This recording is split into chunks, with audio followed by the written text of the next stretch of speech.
Welcome to U.S. Japan Council's Bilateral Boardroom. I am Tomoko Kazawa, partner at Deloitte and a vice chair of the U.S. Japan Council's Board of Directors. I had hoped to welcome many of you here to my hometown, Chicago, for USJC's 11th annual conference. However, the pandemic made that a bit difficult.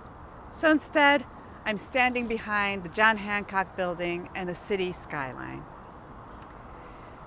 We are looking forward to bringing you today's virtual gathering of distinguished leaders from the U.S. and Japan to share lessons learned to date from this crisis and forge a forward-looking agenda for the future of U.S.-Japan relations.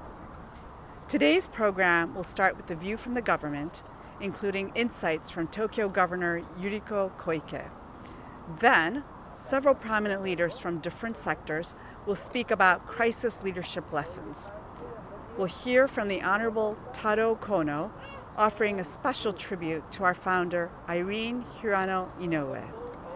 After a short break, other leaders will share how their respective industries have responded to the effects of COVID-19. Finally, our board chair, Phyllis Campbell, will conduct a fireside chat with J.P. Morgan's leader, Jamie Dimon. It is an enormously challenging time for most organizations, including nonprofits, and we are grateful for all our sponsors who are making the Bilateral Boardroom possible. We would like to particularly thank our platinum sponsors, Fabit and the Ford Foundation. We would also like to highlight our title sponsors, Central Pacific Bank, Hitachi, Itoen, Mitsui, MUFG, Terasaki Nibe Foundation, and Toyota Research Institute. To add to the complexity of the challenges of the past months, the year 2020 has also been one of significant transitions for USJC. In January, Irene Hirano Inoue announced she would step down, and our board began a formal search for her successor. Sadly, we lost Irene on April 7th, a devastating loss for all of us. While there is no replacing Irene, we are grateful that we were able to bring on Suzanne Basala as USJC's new CEO. Our board valued Suzanne's crisis leadership experience, honed as a senior advisor to then U.S. Ambassador to Japan, John Roos, during the Great East Japan earthquake. She has dedicated her career to U.S.-Japan relations, serving in the U.S. Navy's 7th Fleet, the Pentagon, the U.S. Embassy in Tokyo, USJC, and at the Toyota Research Institute in Silicon Valley. In her prior role at USJC, Suzanne worked closely with Irene as her right hand for many years, giving her a deep respect for the Japanese American community and for a unique role in developing and connecting leaders. On behalf of my fellow board members, I am so pleased to introduce USJC's President and CEO, Suzanne Basala. Thank you, Tomoko.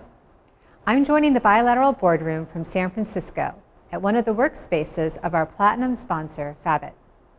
As Tomoko said, Irene inspired so many of us to follow her in building the strongest possible bonds between the United States and Japan. She left us with a remarkable legacy that I am committed to continuing. So it is with deep appreciation that I want to acknowledge a generous grant recently awarded to USJC from the Ford Foundation, where Irene had served with great distinction as chair of the Board of Trustees. When I was selected to lead USJC, I thought of the importance of this bilateral relationship that has endured through several generations and that we want to ensure will continue for generations to come. My North Star that guides my thinking is to ask this fundamental question: what is the best way that we can have the most impact? How do we bring together diverse stakeholders, especially in the dark days of a global crisis, and build something positive and meaningful for U.S.-Japan relations? Today, this bilateral boardroom explores leadership in this paradigm, recognizing the value of the bonds between and among Japanese and Japanese Americans and other stakeholders, the strength of diversity and cross-sector, multi-generational networks, the importance of partnerships between public and private sectors, and the need to create platforms from which to launch innovative, forward-looking programs. Throughout corporate boardrooms, nonprofit boards, and government situation rooms, we have been forced by the pandemic to step up our leadership. Initially, decisive leadership was needed to respond to the disruptions, protecting organizational missions and preserving business continuity. Over time, we pivoted when possible to remote and virtual operations and to take measures, sometimes very difficult ones, to address the economic downturn.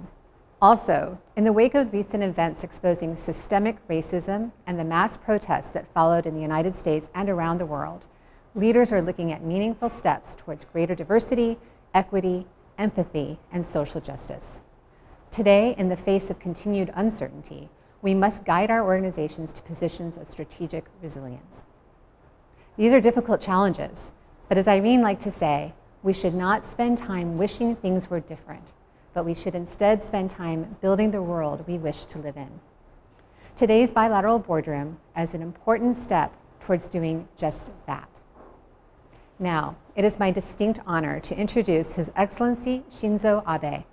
We're moved that he recorded a special video message for us on August 27th, his last day before announcing his resignation.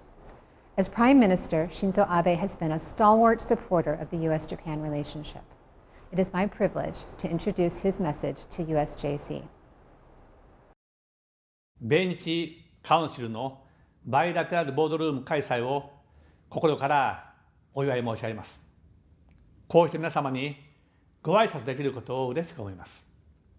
まずは、スザンヌ・バサラ新会長の就任をお祝い申し上げます。本年4月に惜しまれつつ成長されたアイリーン・平野井上前会長と同様、バサラ会長がリーダーシップを発揮し、日米友好関係をさらに力強く推進していかれることを期待しております。日米両国は自由、民主主義、基本的人権、法の支配といった普遍的価値を共有するパートナーです。現在、新型コロナウイルスは人類に未曾有の挑戦をもたらしています。この大きな危機に立ち向かうにあたり、こうした価値を共有する日米は、世界の国々と手を携え、自由かつ開かれた形で世界の感染症対策をリードしていく役割を担っています。また、世界経済の回復も重要な課題です。ウィズコロナの時代にあって、効果的な感染防止策を講じながら、社会経済活動を段階的に回復させていく必要があります。この面でも日米は力を合わせていきたいと考えています。米日カウンセルは日米両国政府とも協力し、東日本大震災の復興支援の中から日米次世代のリーダーを育成するプログラム、友達イニシアティブを生み出しました。そして今回のような危機に際しては、両国の人との絆を深め、柔軟な発想と優れた指導力を持った人材を育成するという米日カウンシルの役割はますます大きくなっていきます。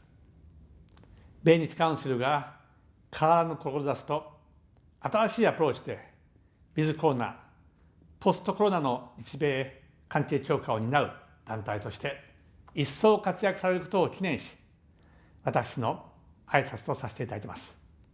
ありがとうございました。We appreciate your service to the Alliance, and we wish you the best. Now for our first speaker, it is my pleasure to welcome Kathy Matsui, Vice Chair of Goldman Sachs Japan and Chair of the USJC Japan's Board of Counselors. Kathy sat down with Tokyo's Governor Yuriko Koike to discuss her insights into crisis leadership.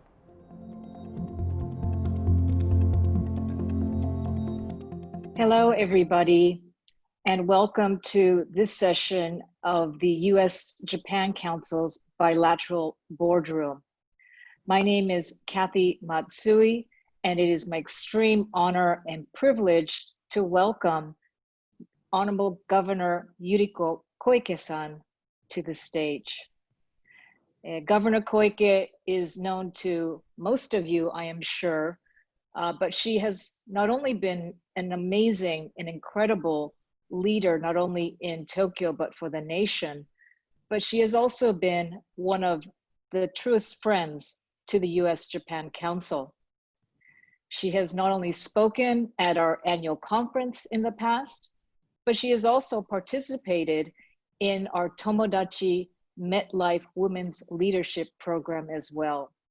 For all of this, Governor Koike, we know how busy you really are, but we are so grateful for your contributions and your support of USJC. So without further ado, if you don't mind, let's jump into our discussion and our conversation. The first question I would like to ask you, Governor Koike-san, is looking back at the initial onset of the coronavirus pandemic early this year, in what ways do you think Tokyo was well prepared or underprepared to respond? And what are some of the key lessons learned from that experience? If you could share your thoughts. Well, thank you very much, Kathy, for introducing me and inviting me to this wonderful session of the U.S. Japan Council bilateral meeting. And the very first question was about how Tokyo, the city of Tokyo, is struggling or tackling the COVID-19. The entire Tokyo metropolitan government has been rolling out intensive measures since last January. And in late March, we sent out the highest warning to the people of Tokyo. And this was before the national government declared the state of emergency. And we called upon the people to avoid the 3 C's. Here it is. I will show you later. 3 C's means first C is closed spaces with poor ventilation. The second C is crowded places. And third C is conversations in close proximity and to stay home. So compared to other countries like the United States that impose strict lockdown rules with penalties for violation, Japan cannot legally enforce stay-at-home requests, as you might know. However, we were able to effectively accomplish this because the people of Tokyo in Japan were highly aware of the need to cooperate with our requests and choose to take responsible actions. And another factor that helped us in our response is the Japanese practice of using masks to keep from infecting others. And this is said to go back to 1 century ago to the Spanish flu epidemic. Actually, this mask was sent. I received this mask from Mayor Caldwell, the mayor of Honolulu. I think the material is made of aloha shirt, and this is very, very artistic and practical. Now, meanwhile, however, the COVID-19 threat is exposing problems in our country's social structure, such as the greater need for digital transformation. And as of March this year, just for your information, only 24%, this is secret, only 24% of the companies in Tokyo had systems in place for remote work. But this has spread rapidly to become as high as 60% now, well, maybe 40% more in future. In order to expand and establish this even more, we are taking measures such as opening a satellite office in the Tama area. As you know, Tama area is a suburban area located in Western Tokyo, from which many residents commute into the city. The office will serve as a model endeavor in this area where there are few such facilities. Now, we will take this opportunity to not only promote remote work, but to further accelerate the digital transformation of Tokyo, including online education and administrative procedures and services. In addition, when we look back on our response, we can see that some improvement is needed for taking in and sharing information where there is a surge in positive cases. So taking a hint from the CDC in the United States, we will create a new permanent center that will be the command post for seamless and effective response to infectious diseases, including policy planning, risk management, studies and analysis, and information collection and transmission. Now, we are prepared. We are now preparing to launch this organization in October. That's very exciting. As a resident of Tokyo myself, I think such an organization will be extremely useful for everybody living in this huge metropolis. Thank you for that. So the next question, I'm sure you get asked many times every day by people overseas, is obviously the world's eyes are on you and Japan as the Olympics and Paralympics were postponed due to the coronavirus situation. But tell us your vision of how you plan to lead the Olympics and Paralympics to success under these extraordinary and very uncertain circumstances. Well, the Tokyo 2020 Games provide enormous hope for athletes training hard for next summer and for children who hold the future in their hands. And on July 17th next year, the competition schedule for the Olympics, and on August 3rd, the schedule for the Paralympics were decided. In response to the novel coronavirus disease is a challenge facing all of humanity. So the games, the Tokyo 2020 Games will serve as a symbol of the world coming together as one to overcome this difficult situation and humankind bonding together even more strongly in the process. So we will continue to dedicate our resources to fighting this disease with the goal of delivering games brimming with hope.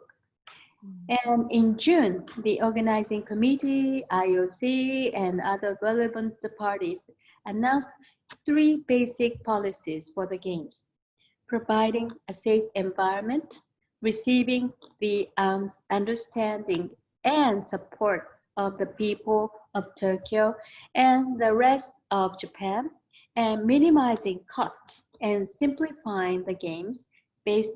And these 3 concepts. Based on this stance, the stakeholders will work together as one to advance preparations. Now, after Tokyo, Paris will host the Games in 2024 and Los Angeles in 2028. So we will dedicate our efforts to deliver a successful 2020 Games so that we can pass the baton to these cities. Wonderful. Yes. Thank you for that. I know that you, to many people outside of Japan, are the face not only of the Tokyo Olympics, Paralympics, but also the face of managing coronavirus in this huge metropolis of Tokyo. But what I think people don't really fully understand is the fact that your day job is governor of what could be the size of a small country, right? Yeah. And behind the scenes, I think there is a lot going on. You were recently re-elected for your 2nd term with an overwhelming margin. Congratulations for that. But I think it would be helpful for everybody to understand what are your key priorities for the Tokyo Metropolitan Government in this 2nd term. I guess especially in response to coronavirus near term, but also further out. We'd love to hear those perspectives. Thank you very much. First, we will commit our resources to COVID-19 response, as you mentioned. And In addition to creating the Permanent Center for Infectious Disease Response, which I just spoke about, we plan to strengthen and enhance systems for testing and healthcare delivery and work closely with our local municipalities to aggressively promote COVID-19 response. I'm also calling for the grand reform of Tokyo 2.0. This is made up of three pillars: creating a high-earning kasegimasu, Tokyo that protects the lives of its people, realizing a Tokyo where people shine, and carrying out administrative, fiscal, and structural reform from the perspective of Tokyo citizens first. And first, we will advance structural reform of the Tokyo government through means such as full utilization of AI and ICT. Additionally, for reform of the social structure that benefits the post-COVID-19 world, I will exchange views with experts and compile a proposal. Well, amongst the experts, I'd like to invite you, Kathy, to be the member. And another key priority is for the development of Tokyo as a global financial center. And this global economy is now strongly feeling the impacts of COVID-19. And the big question is, what should be done during such a time of change? Tokyo already has various financial ecosystems, as Kathy knows, and the diversity of initiatives have been taken to date. And then we hope to speed up these efforts in order to attract more companies and talent from around the world. That's very, very exciting. And I, for one, have, I think, really seen with my own eyes and experience the efficiency gains that you have created since you have become governor of Tokyo. So I think on behalf of all of the residents, we are so grateful and appreciate what I know has been a lot of hard work on your part.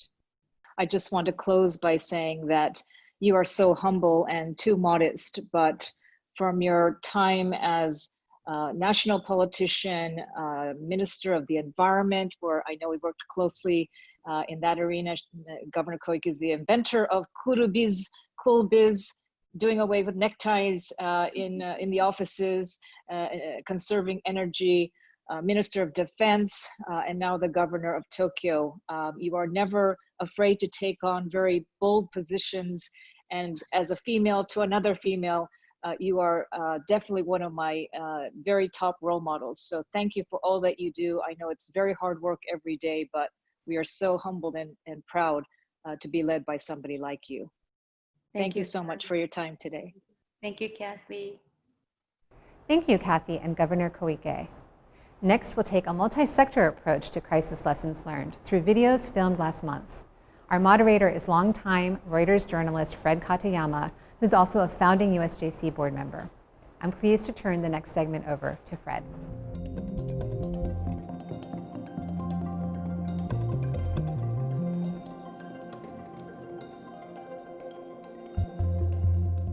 Well, thanks, Suzanne, and good day, everyone, from New York City. Today, we're going to take a multi-sector look at crisis leadership.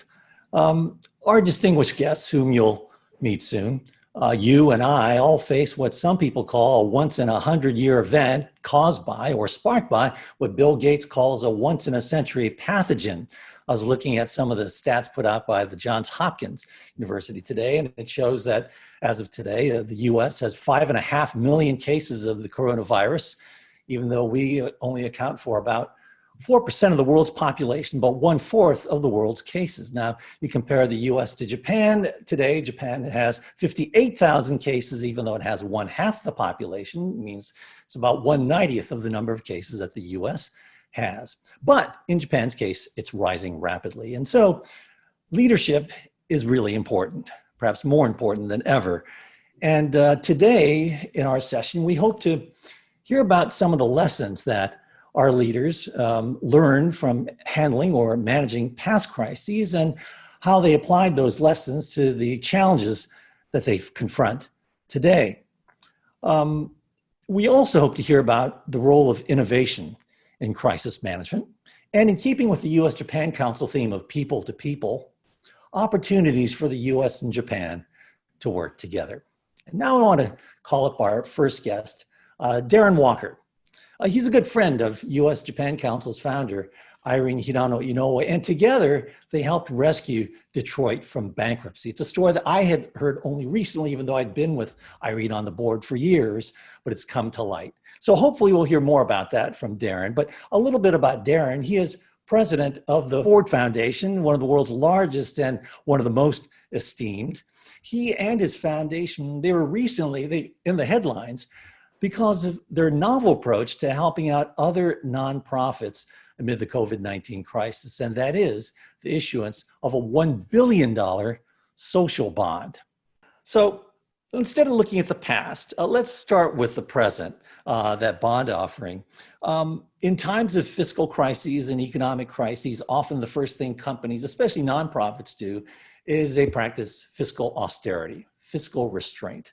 And the IMF has been saying, or came out with a forecast that the global economies, the global countries, or rather the economies around the world, could face the worst recession since the Great Depression of the 1930s. And yet here you are, you come out with this $1 billion social bond, in effect, going into debt or raising debt in order to give that money away fast. So how did you come about with this idea?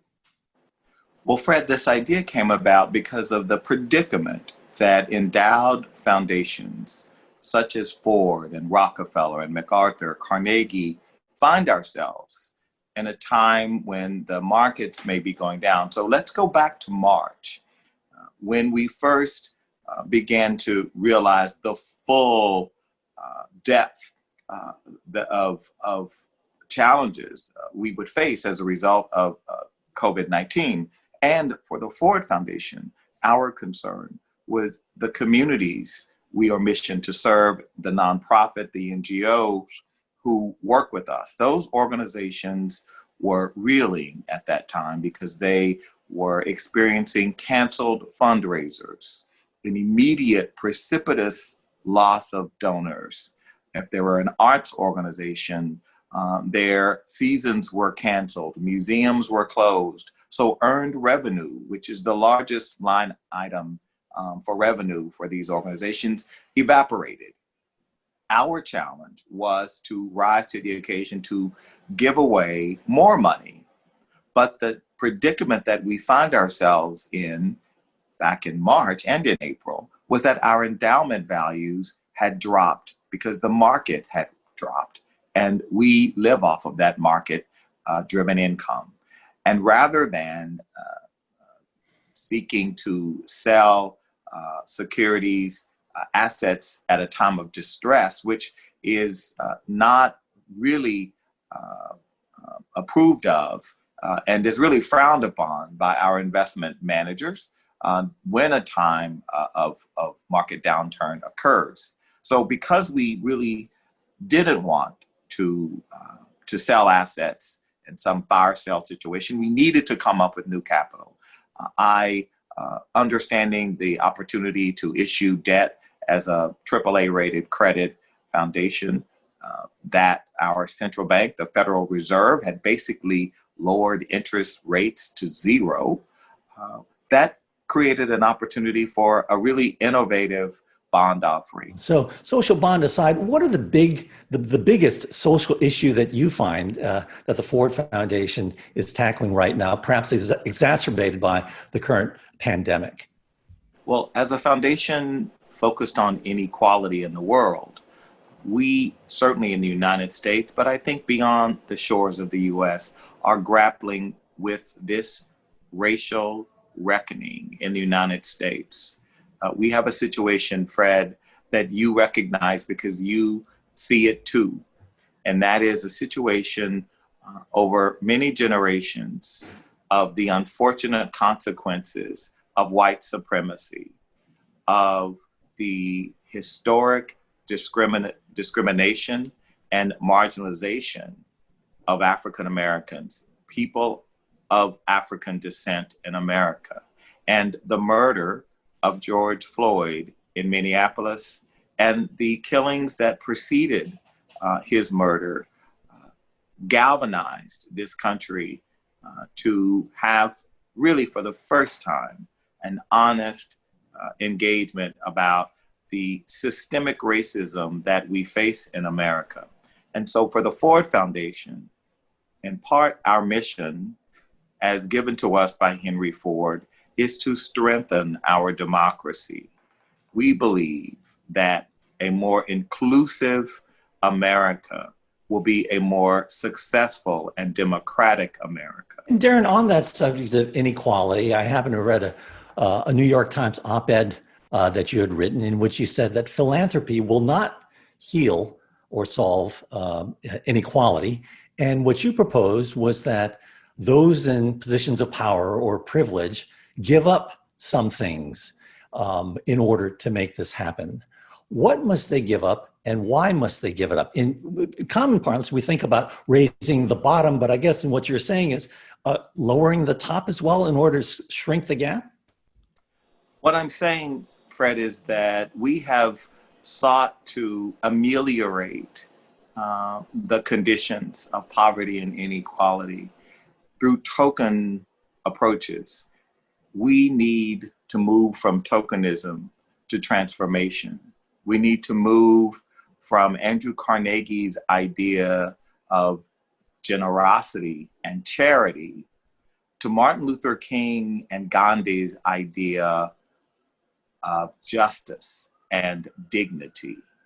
And that is the work before us. And in order to have more justice and for everyone to live with dignity in this country and the world, we elites, we who have benefited enormously and have through the systems that have produced so much inequality, been the beneficiaries, have to ask ourselves, not what can I give back, but what am I willing to give up in order to have a more just world? Those of us who have benefited and have enormous privilege and have the capacity to live somewhat insular lives and have the capacity to compound the privilege of our children have to consider the consequences in a democracy where one small subset of Americans is basically hoarding most of the benefits produced by all Americans. So what do you propose they give up of those things that you say they hoard? Well, I start by talking about our tax policy in this country. We have a tax system that is regressive, that does not create the kind of level playing field. So that's the first thing. We have an economy that does not honor the dignity of work. We have an economy that preferences capital over labor. And so, Fred, we've got a real problem that only can be solved through policy, through change in attitude and culture, and through an economy that, again, honors the dignity of work first. Lastly, I'd like to learn a little bit more about your relationship, Darren, with Irene Hirano Inoue. From what I understand, I know she used to serve on I believe chaired the board of trustees at the Ford Foundation. And I heard that the two of you worked together to help rescue Detroit from bankruptcy. It's a story we USJCers don't know much about. What did you do together and what lessons did you take away from that you're able to apply in other crises? The Detroit bankruptcy was the first thing to land in my lap literally a month into my presidency. And fortunately for me, Irene was not only the chair of the board of the Ford Foundation, she had also chaired the Kresge Foundation board, which was the largest foundation in Detroit. So she understood the importance of resolving this bankruptcy as soon as possible. And when the bankruptcy judge asked me to chair the philanthropy committee to raise the $400 million needed to accelerate the end of the bankruptcy, Irene became my co-pilot. She was the person who helped the Ford trustees understand why we needed to make the landmark commitment of $125 million towards that $400 million ultimately raised. But she did it in such a special way. I'm from the South, and in the American South, we have this saying about women who are still magnolias, women who appear to be genteel, petite, and sometimes soft-spoken. Never underestimate those women. They are made of steel, and they are determined and never, ever give up. And Irene was a steel magnolia. Well, Darren, I guess my takeaway is be bold like that steel magnolia, as you characterize Irene, and also take risks and be innovative in order to, I guess, as you say, move on from tokenism to transformation. Well, thanks a lot, Darren, for sharing your views and thoughts with us today. Thank you, Fred. All right. Our thanks to Darren Walker of the Ford Foundation. Thanks, Darren.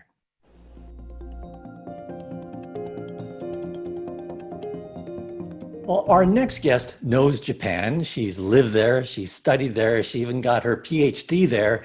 And with a dissertation on a topic that's very timely today, the post-disaster reconstruction of coastal towns and urban resilience.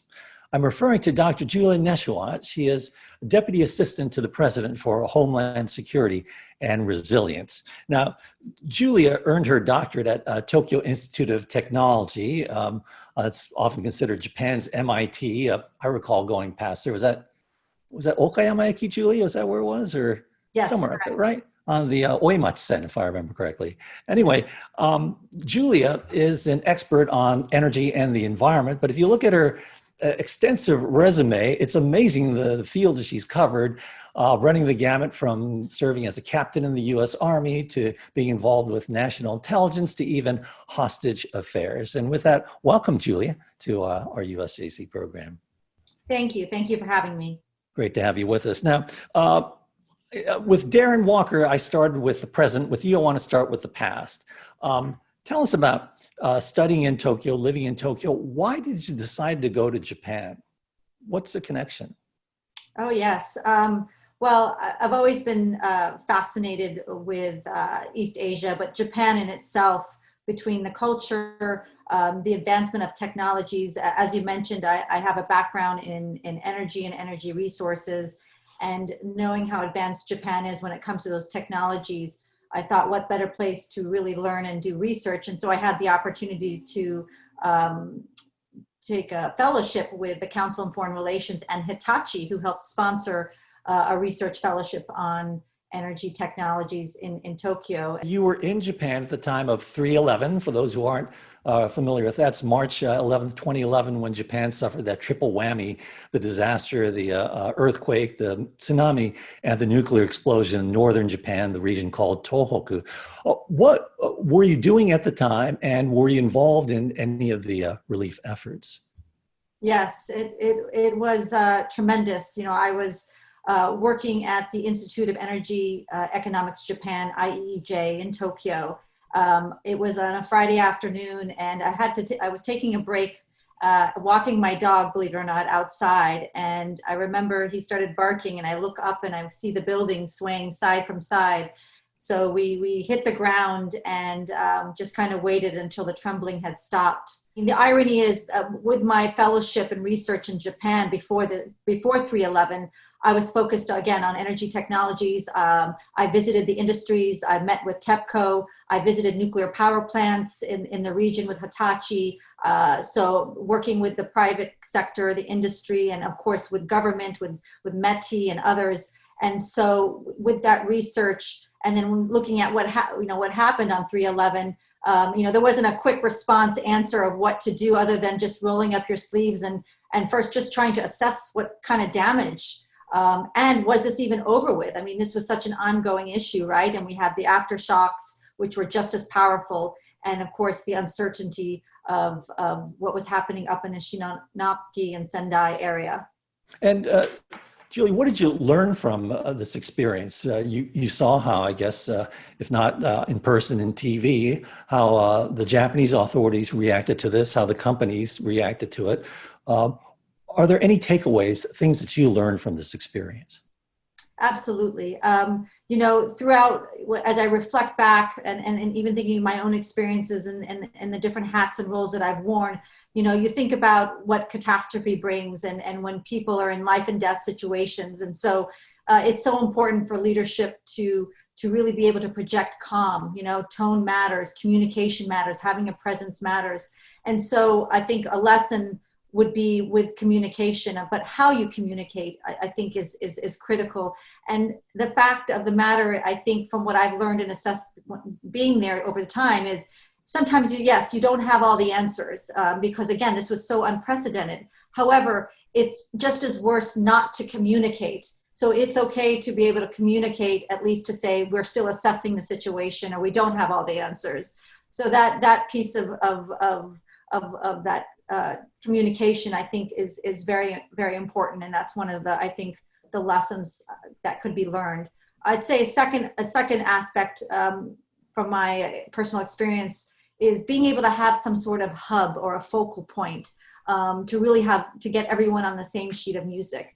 Having experienced that, have you applied those lessons later in life, whether when you were, for example, a chief resiliency officer in Florida or in other parts of your career where you faced an emergency situation? Absolutely. In fact, my first few months on the job when I was the resilience officer in Florida, we had a Hurricane Dorian coming our way, and we were embedded in an operations center with the governor. And so it was great to see literally all these departments and agencies sitting next to each other, whether it was cubicles or offices, being able to communicate, having the IT and the technology behind that, and having real-time information that everyone could really speak through and plan appropriately. And I want to ask you about the coronavirus, but I was just told, for disclosure's sake, by the U.S. Japan Council yesterday that they had agreed to your condition that nothing regarding the administration or your role in the administration, that's off limits. So having said that, I'd like to get your personal take then, in your personal capacity, a cultural question. As you know, in Japan, individual responsibility is big or paramount, and they practically all wear masks, even though it's not required, but it's recommended. Here in the United States, you often hear people saying, well, it's my individual civil liberties, it's my individual freedoms, government encroachment. Is there some halfway point, or is there something that America can learn from Japan? We do also have our own cultural past to deal with. Of course. No, there's a lot of similarities, whether it's, you look at this pandemic today, it also is unprecedented. There's not some basic template of how to address that, whether you're wearing masks or not wearing masks. Early on, did we know whether this could be spread human to human? The initial focus, if you recall, was on touch.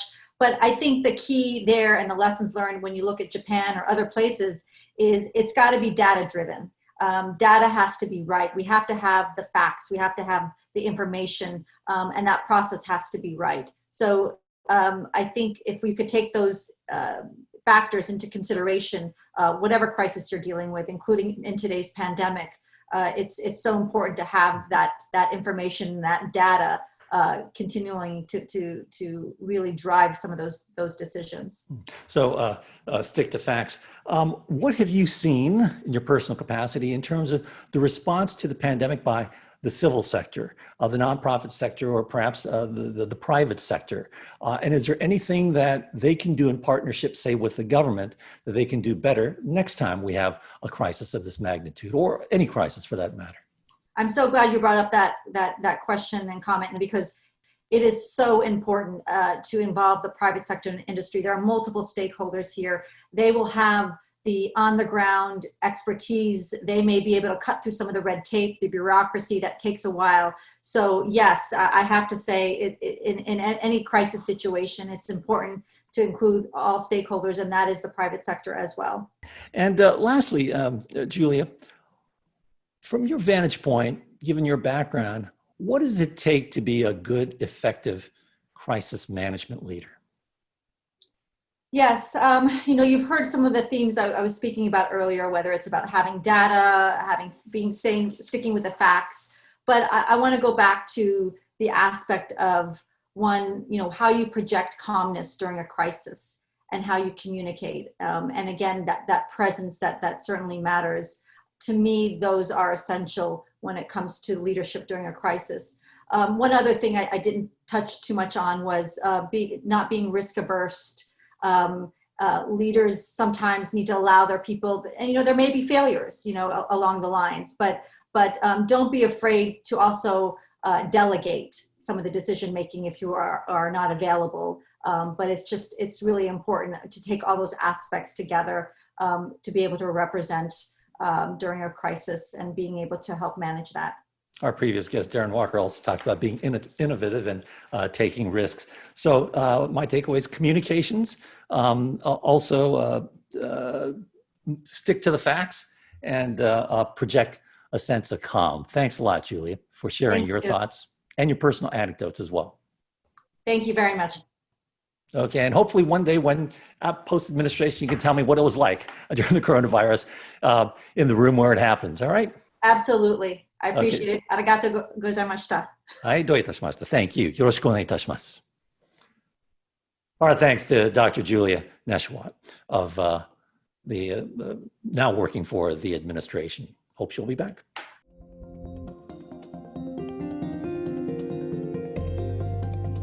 Make it Suntory time, as Bill Murray would say in the film Lost in Translation. No, it's not the end of our event yet, but it is time to bring up our next and last guest. Takeshi Ninami is president and CEO of Suntory Holdings, Japan's largest alcohol and beverage maker. And he's a good friend of the U.S. Japan Council. In fact, he's on our board of counselors. And I had the good fortune of being able to moderate a luncheon discussion with him at one of USJC's earliest conferences way back when. And I had the pleasure of, in fact, meeting his future wife, Yuki, at that event.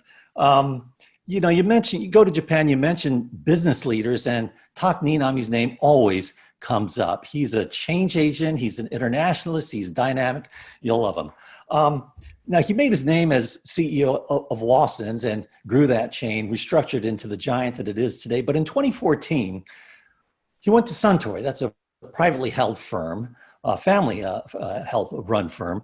And he wasted no time in integrating what was headlines back then. It was that year that they bought Beam, the maker of the Jim Beam whiskey, for $16 billion. And I've had the pleasure of running into him several times every now and then. Tak, it's good to see you. Thanks for joining us today. Right, good to see you. Thank you for this opportunity too. And thank you for bringing me to this great program. No, it's our pleasure to have you with us. Now, I want to go back to your days at Lawson's when you were CEO, president of that company. At that time, you were there, you were heading that firm when the tsunami struck. We talked early in our program about that event with our other speaker, Julia, the tsunami, the earthquake, and the nuclear explosion in Tohoku, the northern Japan, where you had a lot of your Lawson stores. So take us back to that point. What did you think of when you first saw and heard that news? Priority-wise, as a business leader, what were you going to do? That's almost 10 years ago. As a CEO of Lawson, I made all decisions based on, first of all, based on our credo or value. That was Lawson's corporate philosophy. creating happiness and harmony in our communities. And based on the philosophy, the second point was at that time, I judged to disregard all costs and directed everything by myself in terms of the kind of big decisions, and delegated kind of detailed decisions to the local general managers. And I shifted the supplies from the Greater Tokyo area to Tohoku, despite the fact that the entire supplies in Japan were so much limited, which means, worse than the zero sum. But I put a lot of supplies to Tohoku for the rescue operation. That was, leadership to show I'm following the philosophy. I was talking to all the people of Lawson. Always think about the meaning of the philosophy. It's very simple. And at that time of crisis, I believe a leader has to perform based on the philosophy to show the strong belief of the leader. And I directed to transport the fuel because the fuel was totally controlled by the government, notorious METI. And but to resume production of lunch boxes, because the lunch boxes were so much needed by local people, such as the rice bowls as well. So we transported rice bowls and the lunch boxes to refugee centers. I want to bring it into today, the coronavirus crisis that everyone around the globe is facing. In your case, liquor, we're looking at bars around the world, restaurants among the most affected by the shutdowns, by pauses and reopenings, concerns about being in rooms. Were there any lessons that you took from 3/11 that you find yourself applying today, in today's situation? Definitely. Suntory has the philosophy of giving back to society. I don't explain that's written in as a credo in Japanese, but it means giving back to society.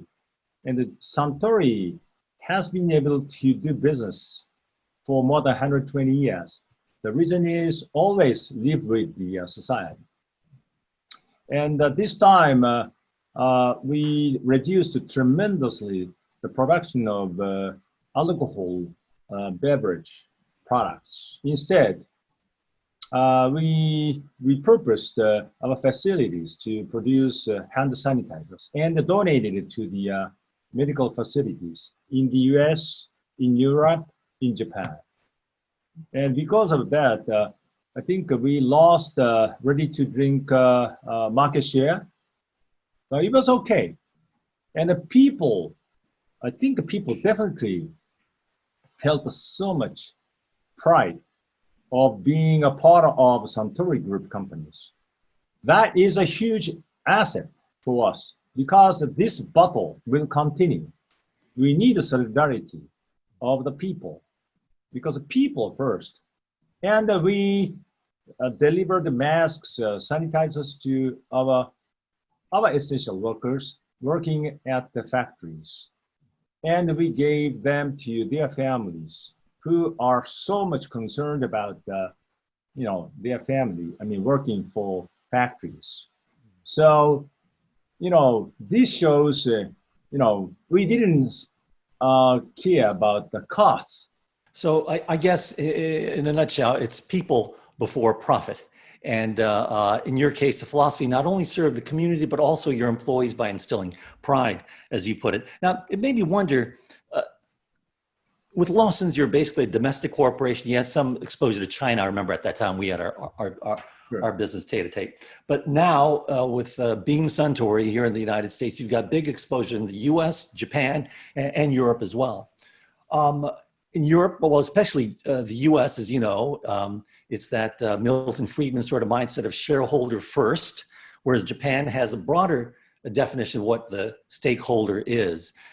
As a leader of those two companies in the US and in Japan, do you think that it's easier for a Japanese company to respond to a crisis than, say, an American company where they have to think about shareholders? You're now in a private company at Suntory where you don't have to worry as much about shareholders.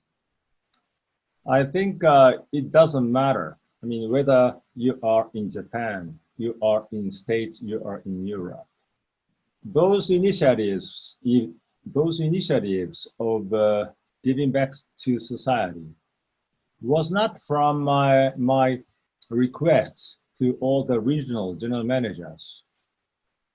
They did on their own at their discretion. And they delegated to all the managers in each zones and cities. And I think another key point is to trust the people, knowing the local people, local communities. I think that's the key, because the central control doesn't work. So that's why, I mean, cost-wise, it's not efficient to be controlled by local decisions.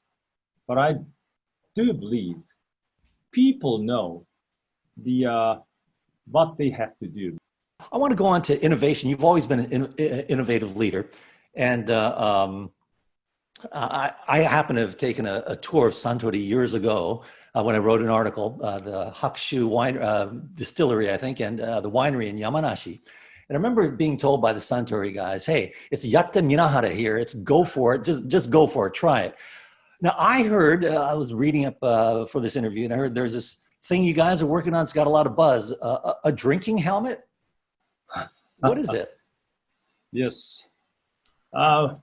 We believe that digital transformation should be underway much faster to protect the people from dangerous situation of COVID-19. So we use a virtual meeting like this. But having said that, people have the strong energy, and that the energy can be maximized by talking to each other face to face. So we should not give up that kind of opportunity to see each other, to meet with people. We would like to realize, based on the concept that safety, healthy, that's the most important thing. But we are creating a face mask with the kind of helmet so that the people can eat and drink together and discuss a lot of things. Restaurants and the bars are so much suffering. We'd like to support them so that based on the physical distancing and safe operation, but people can, go to the bars and restaurants, and the bars and the restaurants can make business. Maybe it's a profit, bottom line, both are not so good, but people can get together, and restaurants and bars, they can make better business than now. Wow. So that's another giving back to society. We don't want to make money by introducing a helmet altogether. Anyway, thanks a lot for sharing your thoughts with us. And my takeaways from our conversations is philosophy is your North Star, vision and purpose is what drives you. Sometimes you have to ignore the government, disregard the costs, and people before profits. Thank you so much, Tak, for sharing your thoughts. Thank you, Fred. Okay, thank you. And along with Tak, Julie earlier talked about the importance of communication and also about sticking to facts. And Darren earlier talked about how important it was to innovate, just like Tak was, and how you have to be bold almost like, our former leader, Irene Hirano Inoue, whom he called the steel magnolia. Anyway, a lot of insight from great tips from all three of them. Our thanks to Tak, Julia, and Darren. Thank you. And I'm Fred Katayama. This is the U.S. Japan Council. Thank you for watching. And I guess, hey, it's Suntory time, huh? Thank you, Fred, for hosting that dialogue and summary. Now, I am deeply humbled to introduce the Honorable Taro Kono, who during his political career, including as foreign minister and as defense minister, has strengthened the U.S. Japan alliance to advance our common strategic objectives. Today, Pono joins us to speak from a more personal perspective about Irene's legacy, and we are honored to have him join us.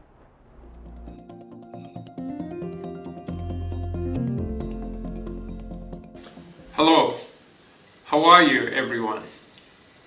Well, I first met Irene Hirano through Japanese American leadership delegation.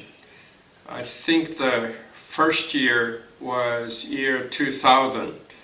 Irene came with the other first JALDO delegation member to Tokyo, and I met her there. We had a good conversation over the dinner.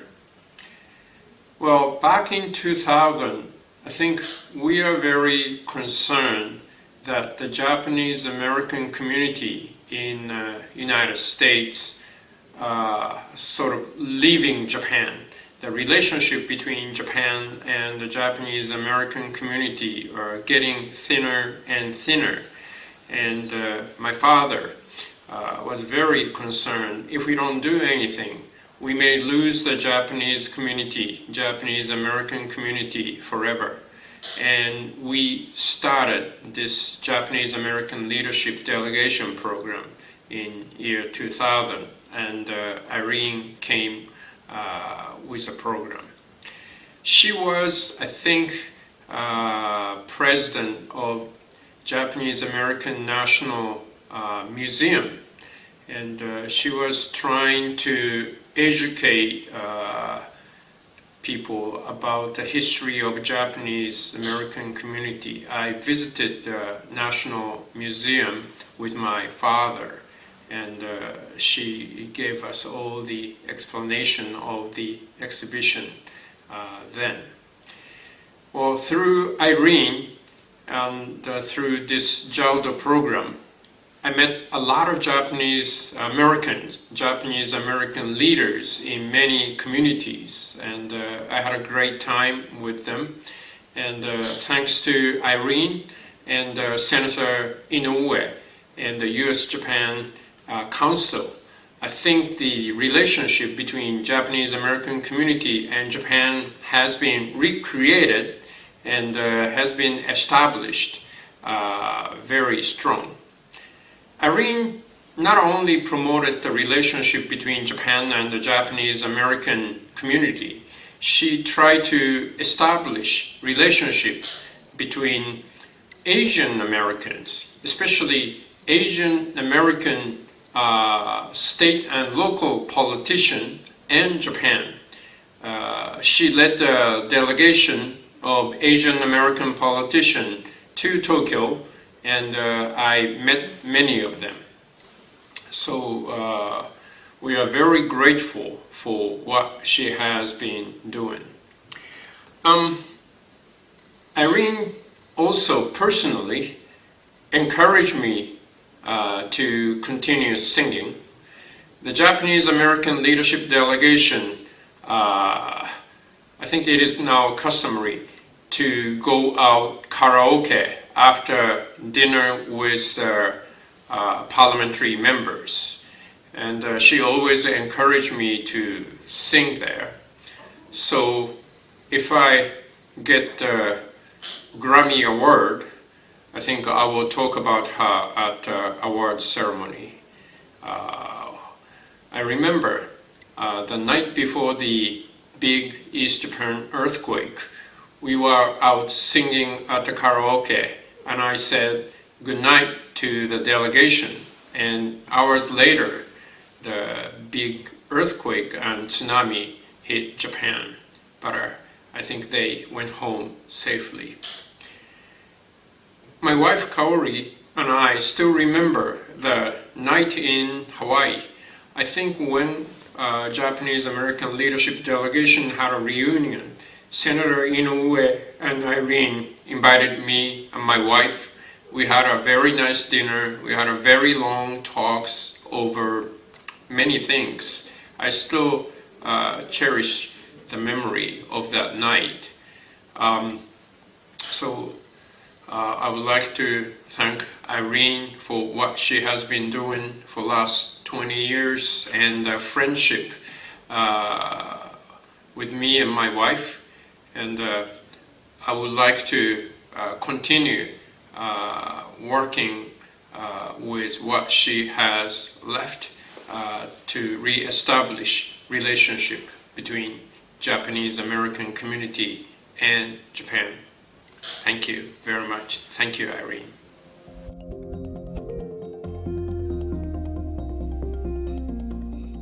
Thank you, Minister Kono, for honoring Irene and for all the support you have given to USJC over the years. We'll now take a brief break and we'll resume in just a few minutes. I hope you'll enjoy this performance by Shun Kumagai, a Tohoku musician and alumni of the Tomodachi Suntory Music Scholar Program.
Welcome back to the USJC Bilateral Boardroom. We've put together a special series of what we're calling industry insights from leaders contending with significant challenges in their respective business sectors. Let me introduce our first three guests. First, Nobuyuki Hirano, chairman of Mitsubishi UFJ Financial Group, who will speak about the banking and financial industry. Chairman Hirano will be followed by Tracy Doi, chief financial officer of Toyota Motors North America, who offers a U.S. view of manufacturing, specifically the automotive sector. Next, Tsuyoshi Nagano, chairman of the board of Tokyo Marine Holdings Incorporated, will offer a perspective from the insurance industry.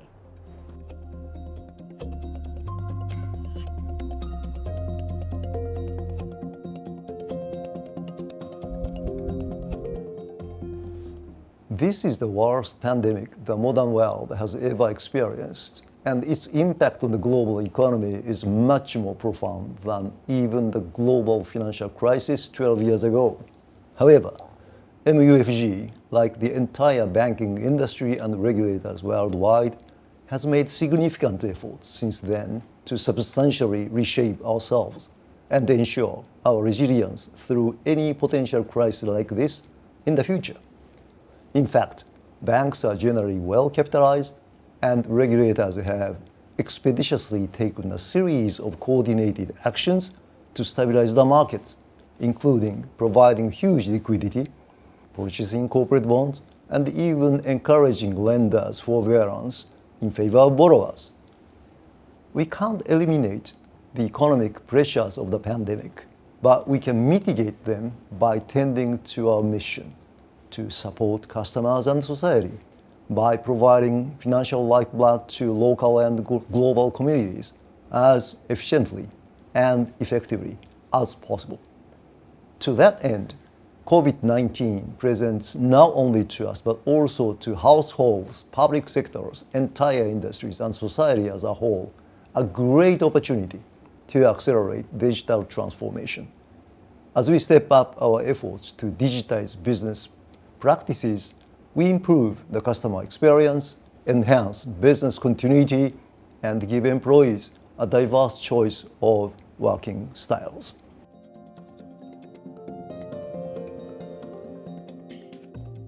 The pandemic exposes serious problems across the world, notably the social divide between rich and poor and among races, the growing dogma of my country first, and the intensifying confrontation between the world's two largest economies, the U.S. and China.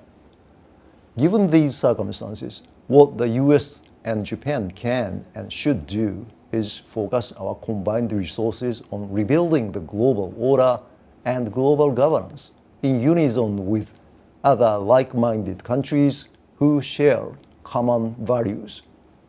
We can also collaborate to address social issues such as the environment, healthcare, and possibly education, all of which are essential to the solid foundation of any inclusive, sustainable society.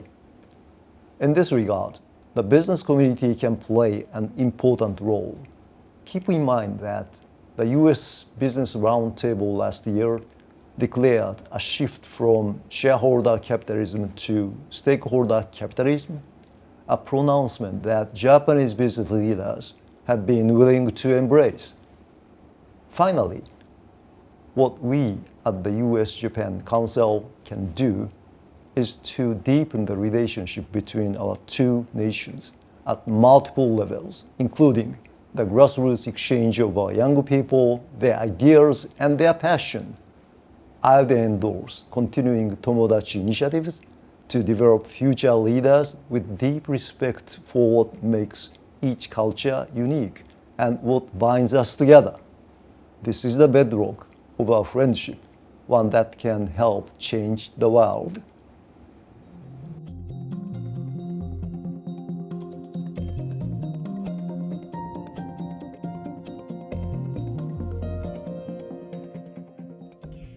Hello, and thank you for inviting me to share Toyota's story with you.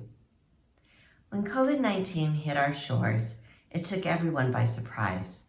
How quickly and fiercely it spread throughout the U.S. and all of our communities. It also affected industries across the board, including automotive.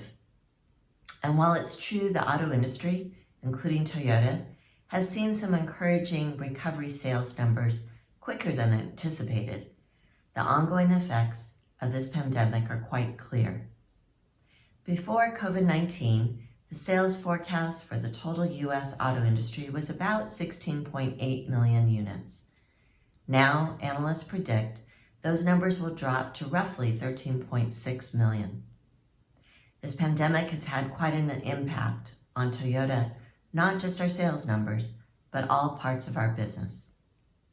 In March, we shut down all of our 14 plants in North America and slowly reopened them in May.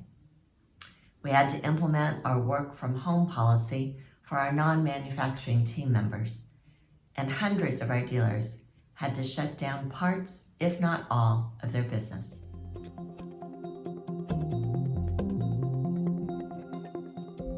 During this time when our plants were idle, Toyota and many of our team members wanted to do something to help workers who were on the front lines fighting this pandemic, as well as making sure our most vulnerable communities knew they were not being forgotten.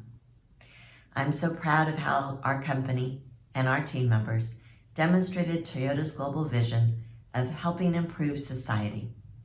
Let me share a few examples. Our Toyota USA Foundation awarded $2.5 million in grants to a variety of nonprofits across the nation to help with food assistance in urban hotspots and in many communities where Toyota operates, as well as e-learning programs to help keep youth engaged.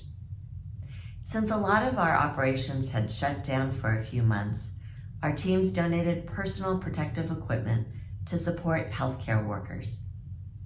Our teams at our R&D facilities and some of our plants also fired up the 3D printers and other equipment to manufacture over 500,000 face shields and visors. And our team of Toyota production experts continued to volunteer their time to help companies increase their productivity. Most recently, we partnered with Bullard, an American safety company who produces face shields and respirators. With Toyota's help and guidance, Bullard eliminated a backlog of orders by increasing face shield production by 700%, as well as doubling production of respirators.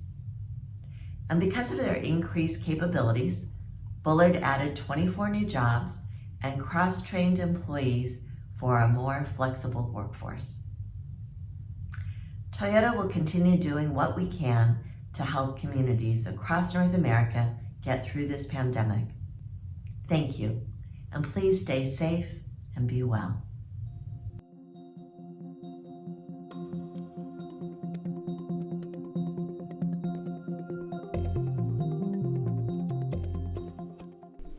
Here at Tokyo Marine Holdings, we operate in insurance sector. I would like to talk about how coronavirus pandemic impacted our industry. Originally, insurance is to diversify risks, and for that reason, we have been promoting geographical or product diversification globally.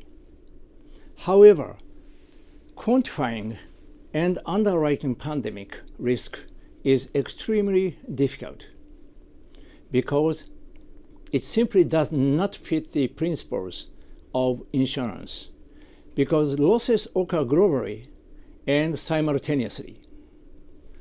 Having said that, in order to prepare for the next pandemic, our industry is seeking to take advantage of the lessons learned from COVID-19. We began to study over the past several options about how to provide sustainable insurance coverage for pandemic risks, which includes public-private partnerships and the use of third-party capital. On the other hand, Japan is said to account for about 20% of the economic loss of natural disasters in the world. When we think about where to prioritize the limited capital, it is inevitable to focus our capital to natural disasters. In addition, the COVID-19 has created a new market called working from home economics.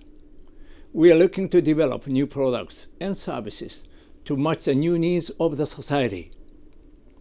Another point is to accelerate the remote process. We will take this pandemic as an opportunity and leverage these restrictions to further promote our operations remotely, from binding process to the claim payment process that are beneficial to the customer. This is not just about remotizing process, but to utilize various technologies in every angle to further accelerate, to create the process that are human-centric and mission-driven. Although we have been working hard in this field, we need to speed up the digital transformation, such as non-face-to-face transactions, claim assessment by satellites, or utilizing AI for typhoon prediction, to name a few. It is my hope that we will implement these transformations by unifying our wisdom.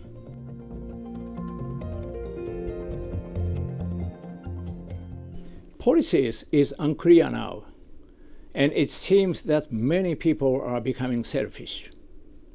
It is important for politics and everyone to exercise their altruistic spirit.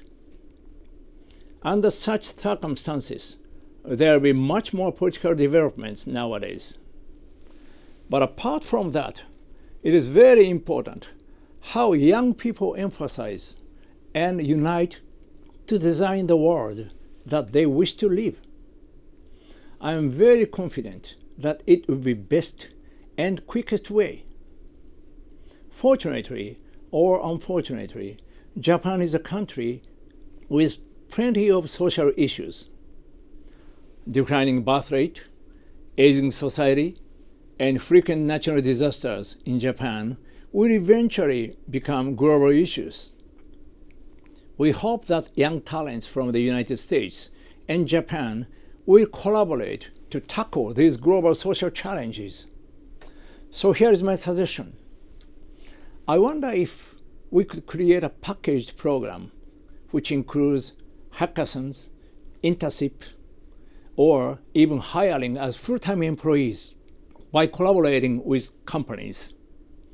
If this idea goes on right track, we can develop this initiative to collaborate with young talents in other countries. I'm currently co-chair of Startup Committee at K-Danren. I'm wondering if K-Danren could do something similar to this, in this case of the United States and Japan. There's already a wonderful initiative called Tomodachi, which Irene dedicated her life. Based on this, young people from both countries can work together to solve the global social issues as listed in SDGs. Young generation's solidarity is the key to build the stable relationship between U.S. and Japan. We're grateful for these insights that will help us not only today, but as the pandemic recedes and we build for the future. And speaking of the future, two more industries that are already adapting to tremendous change are education and health.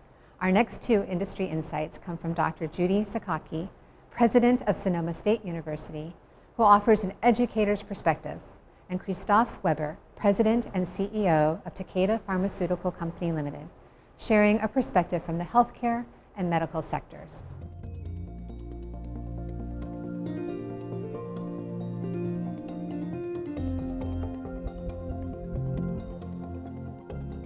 Sonoma State University is one of the 23 campuses of the California State University, the largest public university system in the country.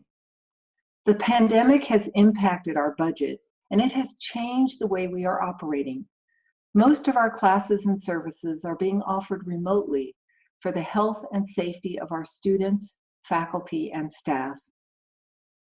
Sonoma State is truly a compassionate and caring community. All of us on campus, including me, are guided by the values of integrity, responsibility, excellence, and respect. As we've navigated the pandemic, a big challenge we faced is how to keep our community compassionate and resilient when many of us can't physically be together on campus. This is one of the many challenges that universities and colleges across the higher education sector are experiencing. Public university presidents like me are developing multiple plans to keep everyone safe, to help our students graduate on time, and to balance our budgets as state revenue is significantly reduced.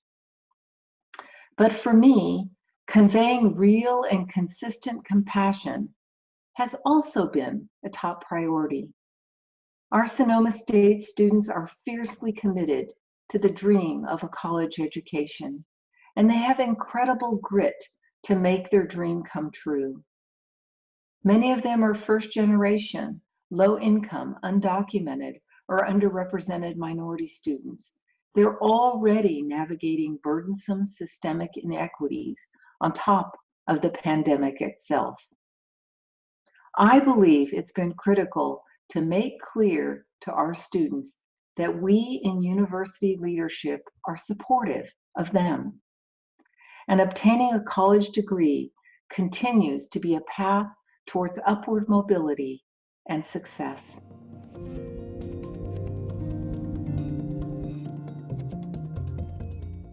Even in times of terrible crisis, the values of empathy and equality have proven to be reliable guides forward. Growing up, I learned the Japanese values of gaman, to endure the seemingly unbearable with patience and dignity. Ganbatte, to fight for it, to always do your very best. And shikata ga nai, sometimes things can't be helped. We may not have been able to imagine the devastation of the coronavirus pandemic, but we can imagine a better future emerging from it, one that's shaped by our core values and what I call our Japaneseness. Our Japanese traits of empathy, compassion, and our strengths, gaman and ganbatte, will guide us to collaborate and innovate towards a reimagined, more resilient, and prosperous future. And we can begin working towards it together today.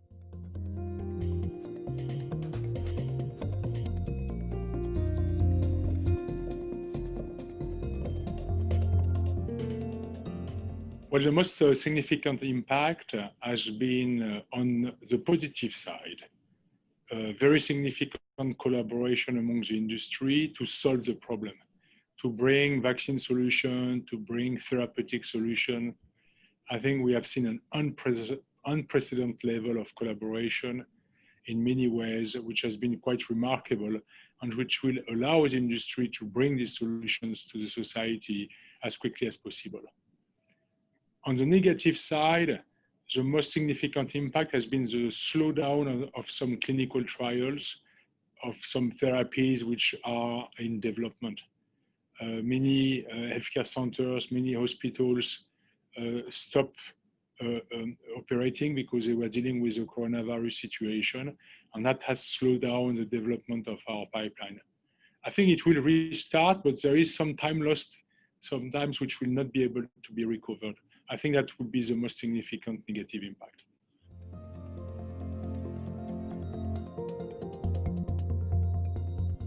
Thank you. We need more resiliency because we know that pandemic will come back.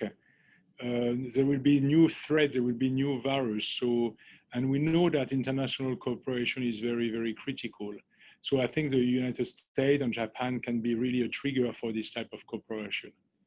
We saw, for example, that protective equipment stockpiling at a global level is very critical because you need to react very rapidly. And there was quasi no international cooperation in this area, and that had that very negative impact, especially at the beginning of the crisis. So that could be an area of collaboration. We also know that we can do more research to analyze, to understand better how viruses are transmitted from animal to human. We know the virus out there, but we don't know exactly which animal is transmitting the virus and what is the process of that. A better scientific understanding of that transfer will really help for the future. And then for finding the solution for developing new vaccines, new therapy, we don't have to start from scratch every time. We can do some background research, and that will require international cooperation to prepare the field so that we can develop new vaccines, new therapy faster when the next pandemic will be there. So I think the United States and Japan, being two countries with a very high level of biological research, very strong academia, can really be two countries helping, triggering this level of cooperation, financing this cooperation as well, in order to be more ready, to be ready when the next pandemic will be there. Thank you to Dr. Sakaki and Mr. Weber. To round out our program, we now turn to our featured conversation with Jamie Dimon, Chairman and CEO of JP Morgan Chase & Company. It is truly an honor to have him join us. Our host for the conversation is Phyllis Campbell, USJC's Chair of the Board. I expect that, like many of you in leadership roles, Phyllis never imagined that her tenure would become as eventful as these past months have been. USJC is extremely fortunate to have her steady, experienced leadership in this pivotal time.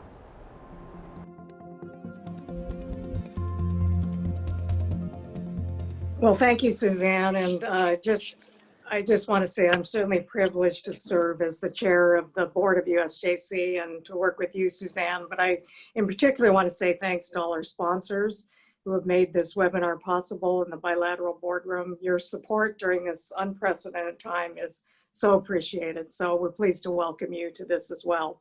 So I'm just going to jump right in, Jamie, to this segment.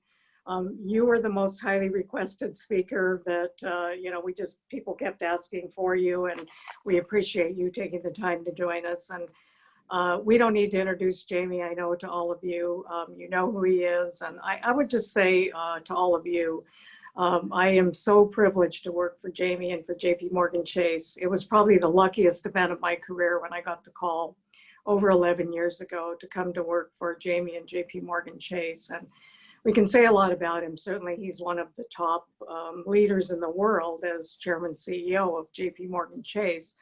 But I think what I would say personally to you is that he's just a great human being. He's a patriot, and he's certainly one of the most civic-minded global leaders that I've had the opportunity to work with and also learn from. So, Jamie, welcome. Let me start with the first question, which is a little bit of a personal question. I always ask you about this because under your leadership, our company has really led in gender diversity of the large financial services firms. And over 50% of your top team are women, which is unprecedented. For those of us that are part of your senior leadership team, 30% of us are female. And so, I know you're surrounded in your personal life by women all the way to your granddaughters. And, can you talk a little bit about why gender diversity is so important to you? Sure. First of all, Phyllis, thank you very much, and everyone, welcome. And Phyllis, of course, you've been just an outstanding partner. You set the highest standards of how to treat businesses and civic society. So thank you very much for all the things you've done for this great company. And so, listen, I grew up, it just so happens, I grew up with my mother was like adamant women's liber. I ended up with 3 daughters. And I just, my father always says he would have treated a boy and if he had a girl the same. Now, I don't know if that's true. Like, would admit us all do push-ups. But I do think I grew up with that. You treat but it wasn't just gender. You treat everyone fairly. You treat everyone respectfully. You treat everyone decency. You never are the bully. You fight the bully. And so that was just kind of how I grew up a little bit. And of course, I think I always said the door to diversity is also that you treat everyone with respect. That you walk in the morning and you feel good about a company, how you treat it. And I would say, you've said before that all types of diversity, especially gender diversity, has positively impacted our firm. Can you say a word about that? Sure. Well, that's the other point is, you should do it just for moral purposes, but it's not, is not sufficient and not sustainable, but you also do it for business purposes. If I'm picking the best team and I get to pick out of everybody, I'm going to pick the best team. If you're just picking from middle-aged white men, you aren't going to get Phyllis Campbell. But I recruited you, Phyllis, and I asked a lot of people who knew the Washington scene, who's the best person to stand in for JP Morgan Chase? And they, Seattle just lost one of their main headquarters buildings. I know how difficult it is, and your name was universally mentioned. You're a woman, and the third is that societies are different. And that, you and I, we all travel, but if you go and just take a city, if you go to Chinatown, as opposed to the Greek part, I'm Greek heritage, or the Japanese part of town or the Turkish part of town, they have different customs, different languages, as you know, we have branches open differently because, Saturday is a day of rest for, I think, the Chinese people. And so having people who relate to those communities is a good business attribute to do. So you pick the best team. They actually relate to the community better than you can. And, you end up with a company that's just not more diverse, but more moral. Yeah. Well, you've been a leader too in certainly ethnic diversity. And I think you were probably one of the very first leaders to really talk about our initiatives on advancing Black pathways and really looking at advancing Black colleagues at the firm and hiring. With the recent racial crisis and unrest in our country, I think this has strengthened your resolve even more to accelerate that. Can you just briefly comment on what you're doing? Yeah, so the first thing is when we went through diversity, like we do any business issue, we always looked at it and we always did well, very well. But, our strengths hit our weaknesses. Our strengths were Asian, women, LGBT. But when it came to Black America, we weren't that much better than the average good company. It was good, better than most, but not better than the average good company. We resolved it's not good enough for us. We wanted to be JP Morgan good. And so that started the whole effort. And then, of course, once we started internally with advancing Black leaders, we realized that's true for Black small businesses, affordable housing. The Black community needs help and needs across a broad spectrum of things that we can do with something like that. So, the murder of George Floyd, showed the world how bad it is, but it's been that way for 50 years. And I mentioned to people, it's been that way since the Civil War. We never succeeded in remotely getting our Black brethren, citizens, up to where the white citizenship is. But it's not a zero-sum game. I tell people, if Canada was a terrible country, that would be bad for America. If Canada is a good country, which it is, that's good for America. So, if we can lift up these minority communities, it'd be better for the whole country. So George Floyd made us double down, which is, yes, there's more to go. It's still bad. There are a lot of different attributes to why it's that way, and we should start attacking all of them. But again, it's got to be long-term, sustained, with policies that will succeed over time. Okay. Well, thanks. And I did want to pivot quickly to the COVID crisis, which is on everybody's mind. Obviously, it has changed the way that we work and live, but particularly the way we work. Can you talk about what you see as potentially the new normal, if there is one, and when's that going to happen? Yeah, I'm more of a skeptic on this than everybody else, which is, it was amazing that all these companies could go to work at home through Zoom and computers and phones and work hard, and there's excitement and people actually working harder, and people said productivity is even better. Well, of course, I've seen that wane a lot recently, okay? And then you lose a lot of things with the younger people. I mean, how do younger people get trained if they don't go on a call with Phyllis Campbell to go see a client or deal with the problem that we have, and how do you deal with problems and stuff like that? You lose a whole bunch of creativity you didn't even know you had. You lose certain amounts of collaboration and almost accidental collaboration sometimes when you're walking around. And I remember, like, even when I come see you, Phyllis, I remember I came to see you that one time, like one of the first trips, like a long time ago, and you mentioned something about how our branches operate. Well, if I wasn't sitting in the car next to you, you wouldn't have told me that. And that made us a better company because I wrote that down, brought it back, and started to get some of those things changed and stuff like that, because you knew more than I did how some of those branches were operating there. So getting out and about is really important. I do think there will be a permanent part of work from home, but I don't know if it's going to be 20 to 30% of the workforce, but it's not going to be 100%. It'll be a permanent part. And then for those of you in business, it'll be, you're going to have some measure of productivity and control and compliance and all these various things. And then there'll be a bunch which is partial, partially work from home and stuff like that. And Will a vaccine be a cure-all? Yeah, it's got to work for the company and the clients too. It can't just be because the employee feels good about it. Right. Vaccine, I mean, will that make a difference, or do you think this is a permanent situation? No. I think once you have a vaccine and we get through this, you'll have people will never forget. We all remember certain things in our lives, and so we all have masks by our thing. And we may, if you go to Japan, as you know, during both flu season and cherry blossom season, everyone wears masks, and it's so normal you don't even think about it. So I think you may have a little bit of a certain group of people, particularly those who have asthma or have comorbidity or are much more susceptible to being put in the hospital with the flu. Yeah, you may see masks around New York City, but it'll just become normal. People know you're wearing a mask because you're more susceptible, you're protecting yourself. Sure. Or sometimes you have a cold, you're protecting the rest of the population. So, but I think people will go back to work. I think the vaccine will change everything. It'll still take, I guess the issue about the vaccine is, does it work? How effective is it? And how long will it take you to get everyone injected and that kind of thing? So it'll take a while, but I mean, I would give that probably a year. So the kind of, question that's in tandem is, what do you see as the economic fallout in the next Terrible. 12, 18 months? It's terrible. First of all the numbers you see are highly distorted. So we had the worst downturn globally that we've ever seen, including the Great Depression around the world and major wars and stuff like that. So, and it came way down. Then we had the greatest 2-month recovery, 3-month recovery you've ever seen. Down 40%, up 20%. The numbers are just so big.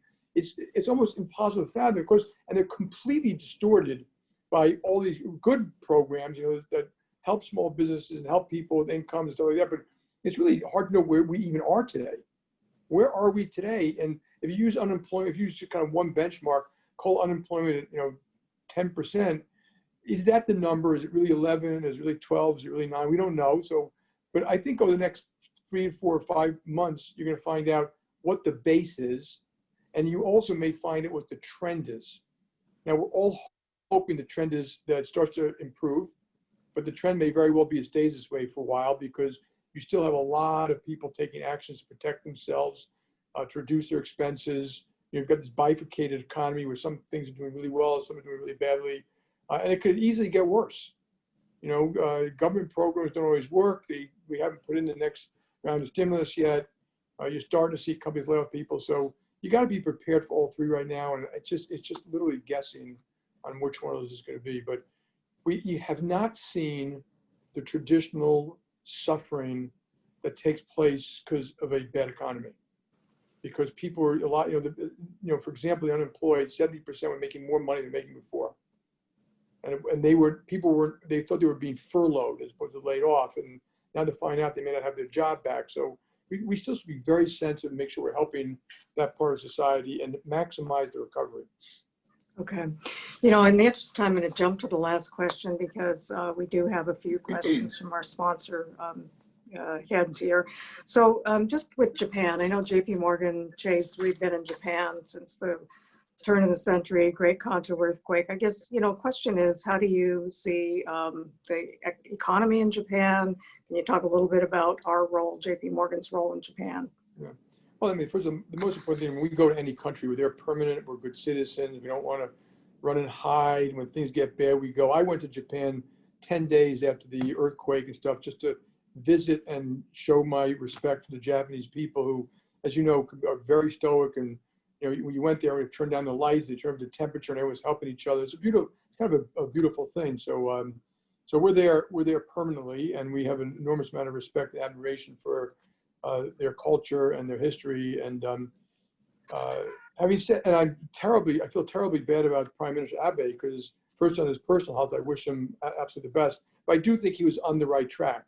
And Japan has been this enigma economically here. So you have some of the best companies in the world, some of the best technology in the world, from ceramics to semiconductors to turbines to cars to you have a country that had very much gone offshore, then kind of come back. Now is growing globally. As you all know, they're probably the biggest trading partner with China today. So huge attributes, but they stagnated for years.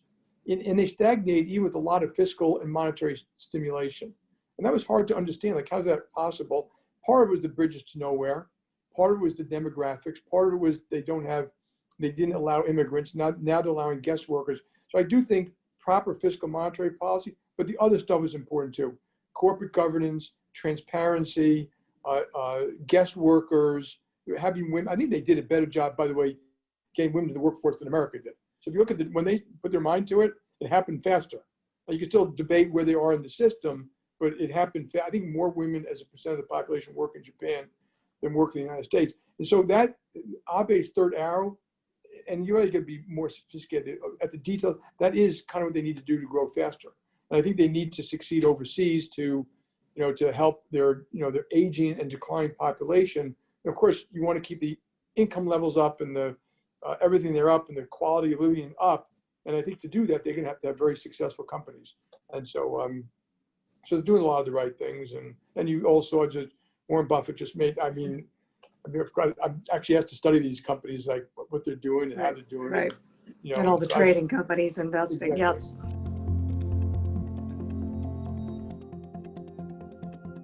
Mr. Jamie Dimon, this is Kaz Koshi. I represent MFG in the Americas. And thank you very much for sharing your time and thoughts today for USJC. And I did want to first say, we at MFG have the utmost respect for JP Morgan Chase as an exemplary company and for you as a role model of leadership. Thank you. So I wanted to ask about your hometown, New York City. It's been seriously hit by the pandemic. Fortunately, the spread of the virus has stabilized, but without movement of people, vibrant commerce, or the lifeblood of tourism, the city today is far from what it's been known for. And having New York City make a comeback is important for Japanese businesses too. So as a member of the board of the New York Jobs CEO Council, do you have faith in the city's resilience to weather the storm? And can you share some of the ideas being discussed to deal with it? Here's my answer, okay, is that it's going to have a tough time. And it will recover because it is one of the great cities of the world. And it has always recovered. And it's one of those places of commerce and art, and it welcomes all people and food and businesses. But it's going to have a decrease in economic value now. People are leaving the city. They're a little afraid of it. You have to rely on public transportation, which makes it COVID a little bit more of a negative. And crime's gotten a little bit worse. And so I do think, and remember, prices are set at the margin, revenues of the government are set at the margin.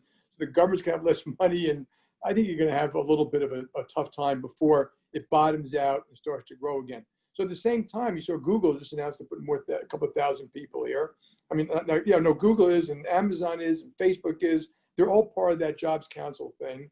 But in the meantime, values can go down. And so, yeah, I'm confident it'll recover. It just sometimes these governments, their own worst enemies. We have the highest taxes. And now, by the way, if you came here and you walk in the streets midtown, you wouldn't notice any difference anymore.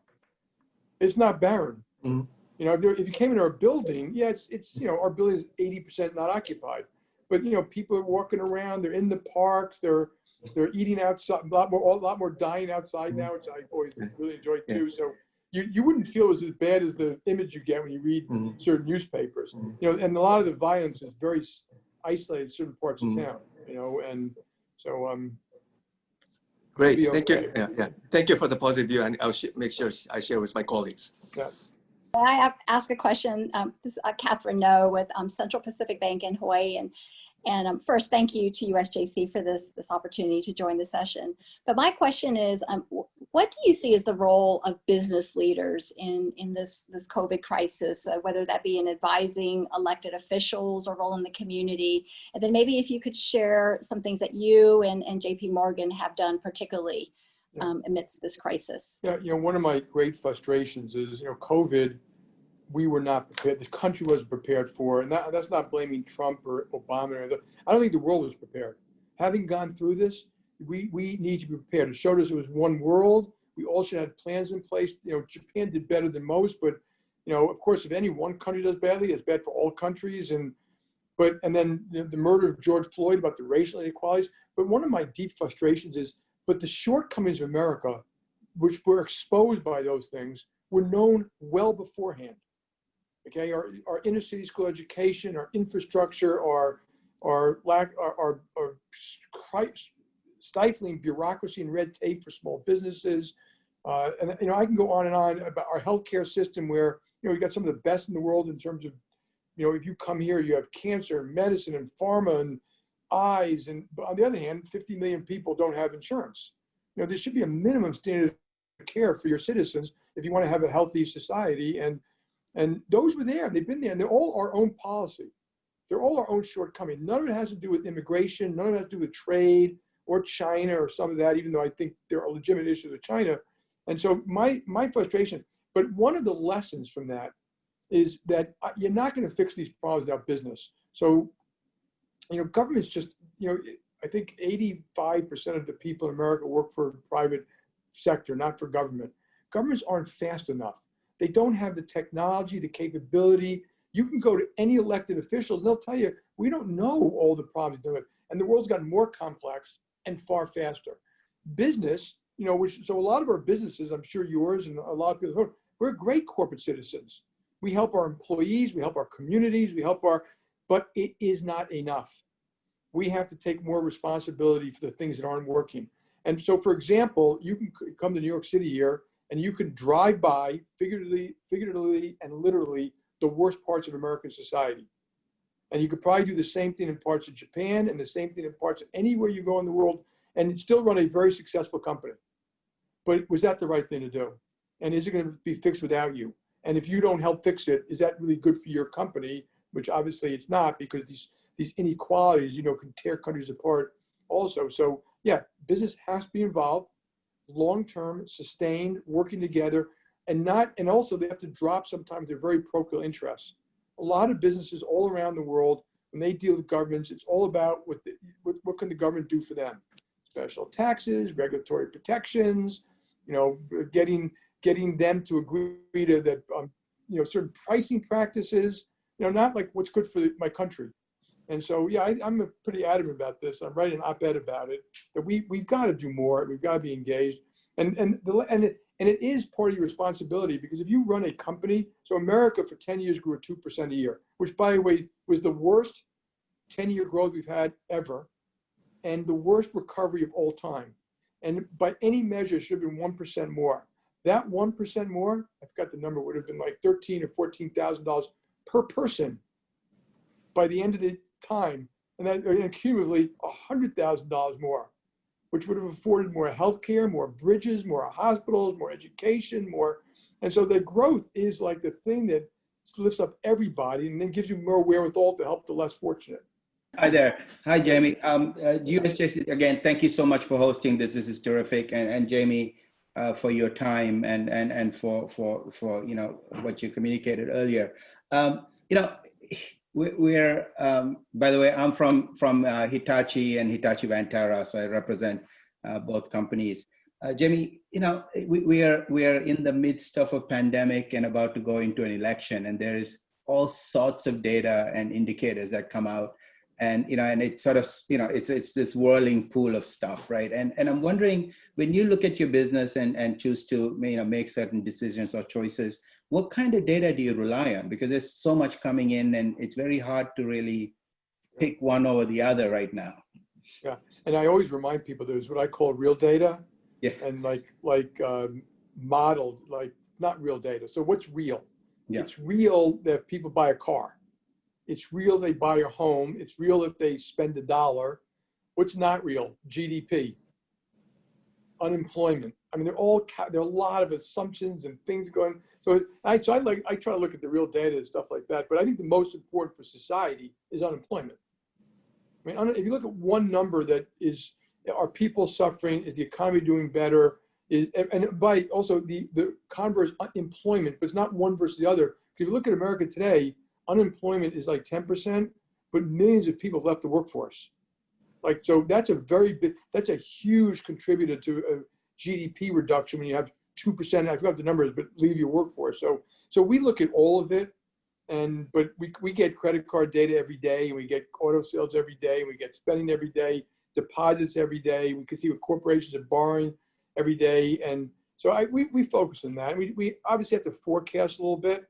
I think the best forecast to look at is that if you look at most economists, okay, remember, they're all going to be wrong. They basically look at the kind of consensus is 10%. I'm going to use one benchmark, which is unemployment, but with all the caveats that one isn't sufficient, but that 10% will go to 9 by the end of this year, 7 by the end of next year, and hopefully we'll continue recovery after that. I think that's a pretty good chance, because governments of the world took enormous fiscal and monetary actions. Companies want to get back to work. People kind of want to get back to work, but you can't rely on that. So as a business person, what I rely on is, I unfortunately have to focus more on the downsides. Can we handle the really bad case? And not can I handle the bad case from earnings? Earnings be way down. I want to be able to handle that case and serve you, the client. with ease, without worry. Not for us, not for you, because I don't really care if earnings go down 50 or 60%. If I'm doing a great job for our communities, our clients, that will recover. That's temporary. What you don't want to be is in the position where your industry is in such bad shape that you basically have to start laying off tens of thousands of people, and that's what I worry about the downside. Well, Jamie, thank you so much on behalf of the U.S. Japan Council for your always candid and thoughtful perspective on such a wide range of issues. So thank you for taking the time to be with us on our bilateral boardroom, and we really appreciate you for all the leadership that you exhibit throughout the world and at J.P. Morgan Chase. So thank you very much. Thank you, and everyone, thank you very much, and stay safe and happy, and go Japan. Thank you, Phyllis and Mr. Diamond, for that informative and insightful dialogue. During our bilateral boardroom, we've heard from bold and courageous leaders who have faced adversity amidst a multitude of crises and have addressed these challenges with informed decision-making, innovative thinking, and genuine compassion for the communities and missions they serve. What we've heard underscores how important our connections across nations, sectors, and communities are during such trying times. I'm inspired and look forward to working with many of you to take action or to further explore some of the major themes that were raised, including how do U.S. and Japanese leaders better collaborate in times of or in anticipation of another major crisis? How do we support our employees, our customers, our partners, and vulnerable communities during these challenging times?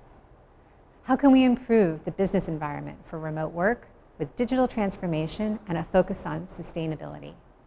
How do we increase equity in our workplaces, our communities, and society? And how do we harness and act on the innovative ideas of our next generation leaders? We hope you'll join us in making sure that today is a beginning and that we can reconvene in a future bilateral boardroom. USJC thanks all of our partners, our donors, speakers, and members who made today possible, and more broadly, who enable the work of the Council.